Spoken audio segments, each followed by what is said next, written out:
Hey guys, it's Mark Zupenbecker here to talk about uh, WWE and the NBA. Pretty much, you already guys know about what happened at Battleground with Seth Rollins, Dean Ambrose, and Roman Reigns. Excuse me, and with Roman Reigns and everything. Uh, as you know, Seth Rollins and Roman Reigns are on Raw, and Dean Ambrose is on SmackDown. And the WWE Raw Championship is officially now on SmackDown. And in my opinion, I think that that it'll be the last and final time those three guys will be in the same ring against each other all at once. And the main event on last week's Raw, Finn Balor versus Roman Reigns. I think Finn Balor pretty much was trying his hardest and he ended up kept coming out on top. And Roman Reigns has been in the spotlight way too much, so I think he's kind of stepping back and he kind of let Finn Balor beat him. It looked like that way. It looked to be scripted that way.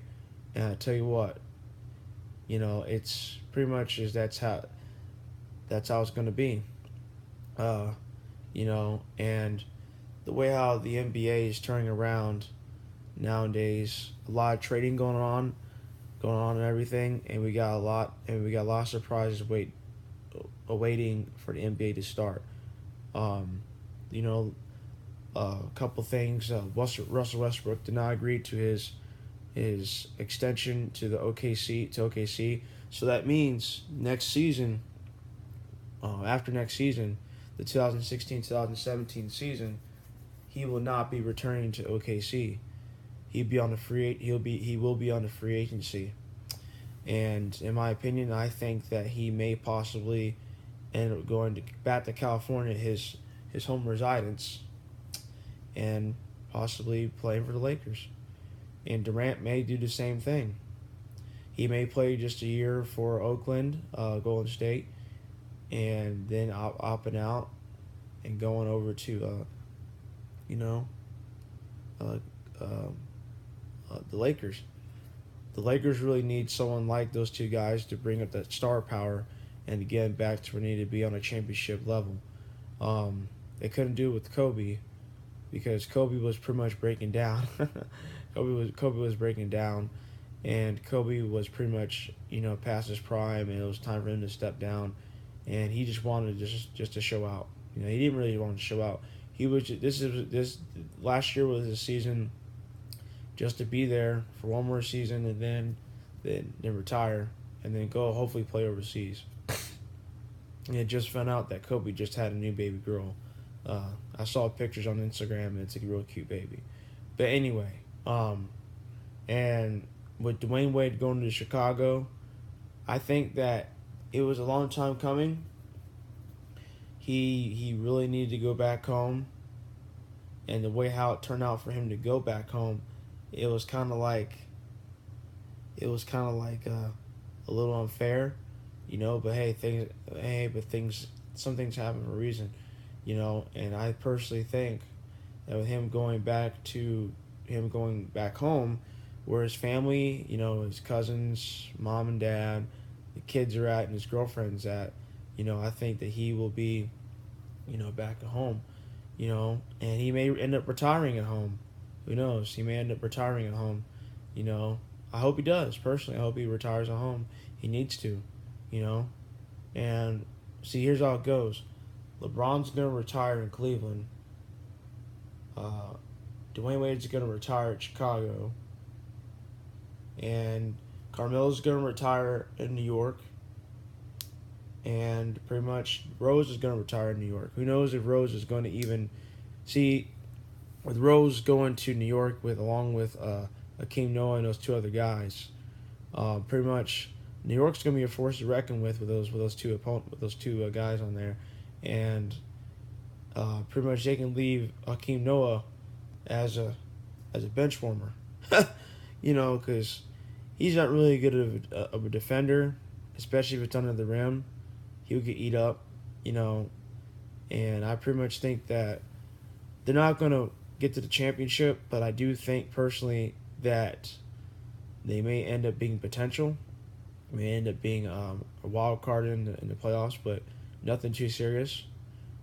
Pretty much, you know. Now Cleveland, if Cleveland gets their money right, they can go at it again for the championship. But they got hopefully they re-sign J.R. Smith. He's worth it. He's worth the money. He's worth the ability. He can play high, good minutes. He's a good 3-point shooter. In my opinion, the best point guard with handles, in my opinion, is I gotta go with my top 5 point guards, both East and West. Isaiah Thomas, Chris Paul, Derrick Rose, Kyrie Irving.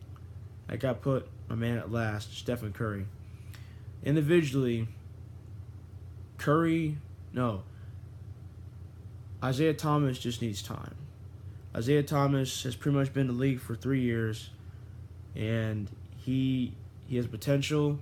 He got him to the playoffs last year, but he got hurt. So he pretty much got hurt, and he couldn't keep up with how the playoffs were going. Okay. Derrick Rose,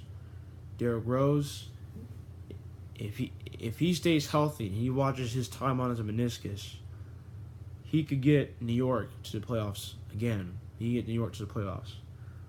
They've not been in the playoffs for a little while, and reason why is because Carmelo has no help. Just like Rose did not have help in Chicago, Rose is gonna have a lot of help in New York because he has shooters, he has people that can crash the boards, he has people that can run transition. He ain't got racehorses, but he has him back up. Kyrie Irving, Chris Paul. He just got off a big injury that cost his chances of advancing into the finals, into the playoffs, to the latter part of the playoffs. And he has one of the best handles. He is a good passer. He's an elite passer. He's unselfish. He can get the ball, spread it out to the offensive side of the ball, crash the boards, get inside, take a 3-point shot if he needs to, and he handles contact very well. Okay, Kyrie Irving, the best crossover in the entire league right now. He can get you with that left, create space, get a good shot off. He's not selfish. He can spread out the floor. He can get you a good shot with space.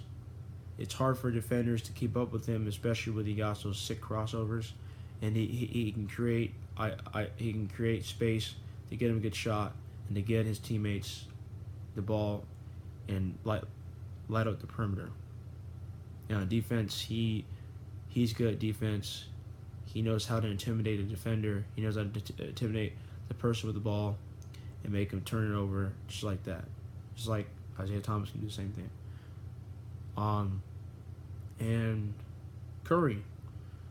Curry, in my opinion, is really selfish. He's cocky, arrogant. He has a personality disorder. He thinks that with just his 3-point shot, he can get anywhere with his 3-point shot.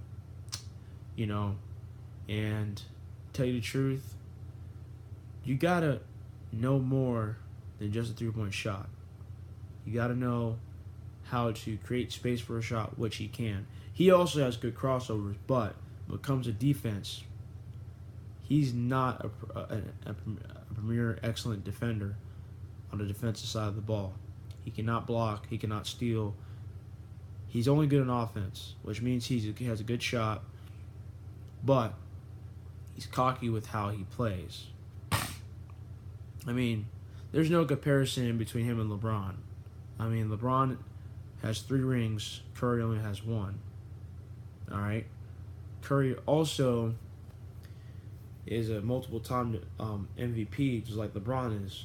But LeBron kind of shut him down in the finals this past season. And it got Curry upset. It got Curry off his game going into Game 7, and it almost cost him a chance at actually winning the championship.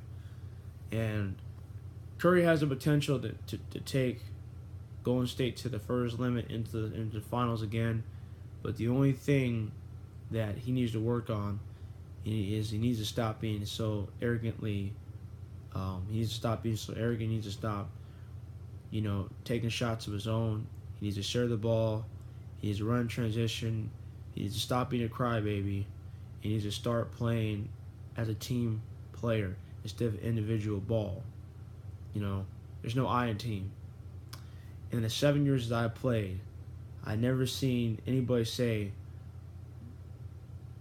team with the letter I in it. The only word that has the letter I in it is pride, which pride illustrates and construes as the only one meaning is being yourself. And that's what Curry has a lot of. He's a lot of pride. He's arrogant, he's conceited, he's self-important. And that's what makes a lot of people, look at him as if he can shoot, but he can't play defense.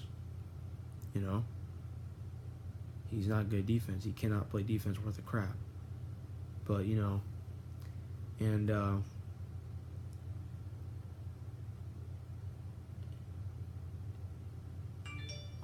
I just found out that Booker T was WWE Hall of Famer Booker T was hospitalized for undisclosed reasons. I hope he's okay. But anyways, my opinion about World Wrestling Entertainment now, we're getting a lot of good talent on the board for the WWE. We're getting a lot of young kids, a lot of young guys, a lot of young divas coming in the professional wrestling world, and they're already starting up in a good, encouraging, and passionate way. And with this brand split thing going on, it's like the old back in the day, like in the Attitude Era, going into the early 2000s. They had this going on. They had a brand split back in the early 2000s. A lot of people don't remember, and bringing a lot of old timers back from that previous brand split. They stopped the brand split officially back in 2011, and they made Raw into a super show, and they made it correspond with just SmackDown and Raw, and everyone was wrestling on either Raw or SmackDown, and you can wrestle on both Raw and SmackDown. But before that, you were only allowed to wrestle if you're a superstar or mainly on Raw. You cannot go over and wrestle on SmackDown. You can invade SmackDown, but you got in serious trouble for it. And a lot of superstars got in trouble for doing that. And that's what brought up the Raw vs.